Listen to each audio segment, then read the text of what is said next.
ಒಂದು individual incident ಆಗಿ ನೋಡಬಾರ್ದು. ರವಿ ಘಟನೆ ಅಂತ ಪರಿಗಣಿಸಬಾರ್ದು. ನನ್ನ ಪ್ರಶ್ನೆ ಅಲ್ಲ ಅದು, ಶಾಸಕಾಂಗದ ಪ್ರಶ್ನೆ.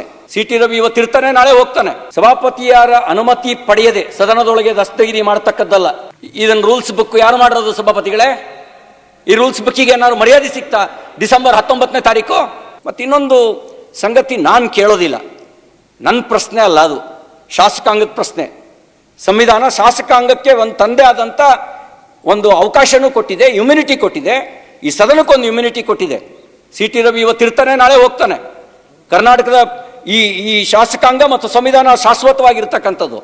ಆ ಶಾಸಕಾಂಗದ ಮೇಲೆ ಕಾರ್ಯಾಂಗದ ದೌರ್ಜನ್ಯ ಇದೆಯಲ್ಲ, ಆ ದೌರ್ಜನ್ಯವನ್ನು ನೀವು ಇಂಡಿವಿಜುವಲ್ ಇನ್ಸಿಡೆಂಟ್ ಆಗಿ ನೋಡಬಾರ್ದು. ಒಂದು ಇಂಡಿವಿಜುವಲ್ ಇನ್ಸಿಡೆಂಟ್ ಆಗಿ ನೋಡಬಾರ್ದು. ರವಿ ಘಟನೆ ಅಂತ ಪರಿಗಣಿಸಬಾರ್ದು. ಯಾರು ದೂರು ಕೊಟ್ಟರು ಅಂತ ನೋಡಬಾರ್ದು. ಈ ಶಾಸಕಾಂಗದ ಮೇಲೆ ಕಾರ್ಯಾಂಗದ ದೌರ್ಜನ್ಯ ಇದೆಯಲ್ಲ, ಆ ದೌರ್ಜನ್ಯ ನಾಳೆ ಗೇಟ್ ಓಪನ್ ಆಗುತ್ತೆ. ಈ ಬೇರೆ ಬೇರೆ ರಾಜ್ಯಗಳಿಗೆ ಗೇಟ್ ಓಪನ್ ಆಗುತ್ತೆ. ಅವಾಗ ಪಾತ್ರಧಾರಿಗಳು ಬದಲಾಗಬಹುದು. ಅದು ಶಾಸಕಾಂಗ ದೌರ್ಜನ್ಯ ಯಾರು ಸಮರ್ಥನೆ ಮಾಡ್ಕೊಳಕ್ಕಾಗಲ್ಲ. ಸಭಾಪತಿಗಳೇ, ನೀವು 101ನೇ ಪೇಜು 103ನೇ ಪೇಜು ನೀವು ಅವಕಾಶ ಕೊಟ್ಟರೆ ನಾನು ಓದ್ತೀನಿ. 103ನೇ ಪೇಜ್ನಲ್ಲಿ ದಸ್ತಗಿರಿ ಸಭಾಪತಿಯರ ಅನುಮತಿ ಪಡೆಯದೆ ಸದನದೊಳಗೆ ದಸ್ತಗಿರಿ ಮಾಡತಕ್ಕದ್ದಲ್ಲ. ಸಭಾಪತಿ ಅನುಮತಿ ಪಡೆಯದೆ ಸದನದೊಳಗೆ ಸಿವಿಲ್ ಸ್ವರೂಪದ ಅಥವಾ ಕ್ರಿಮಿನಲ್ ಸ್ವರೂಪದ ಕಾನೂನು ಕ್ರಮ ಜರುಗಿಸತಕ್ಕದ್ದಲ್ಲ. ಇದನ್ನು ರೂಲ್ಸ್ ಬುಕ್ ಯಾರು ಮಾಡಿರೋದು ಸಭಾಪತಿಗಳೇ? ಈ ರೂಲ್ಸ್ ಬುಕ್ಕಿಗೆ ಏನಾದ್ರು ಮರ್ಯಾದೆ ಸಿಗ್ತಾ ಡಿಸೆಂಬರ್ 19ನೇ ತಾರೀಕು?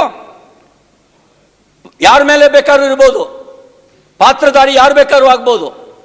ಆದರೆ ಈ ರೂಲ್ಸ್ ಬುಕ್ಕಿಗೆ ಮರ್ಯಾದೆ ಸಿಗ್ತಾ? ಪೊಲೀಸ್ ಮೇನಲ್ಲಿ ಓದ್ಕೊಂಡಿಲ್ವಾ?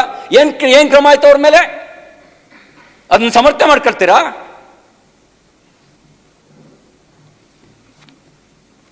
ನಮಗೆ ಈ ಉತ್ತರ, ನಮಗೆ ಎಲ್ಲ ಪ್ರಶ್ನೆಗಳಿಗೆ, ನಾವು ಎತ್ತಿದ ಪ್ರಶ್ನೆಗಳಿಗೆ ಉತ್ತರ ಕೊಟ್ಟಿಲ್ಲ ಸಭಾಪತಿಗಳೇ. ನಿಜ, ನಮ್ಮ ಪೊಲೀಸರ ಕಾರ್ಯಕ್ಷಮತೆ ಬಗ್ಗೆ ನಮ್ಗೆ ವಿಶ್ವಾಸ ಇದೆ.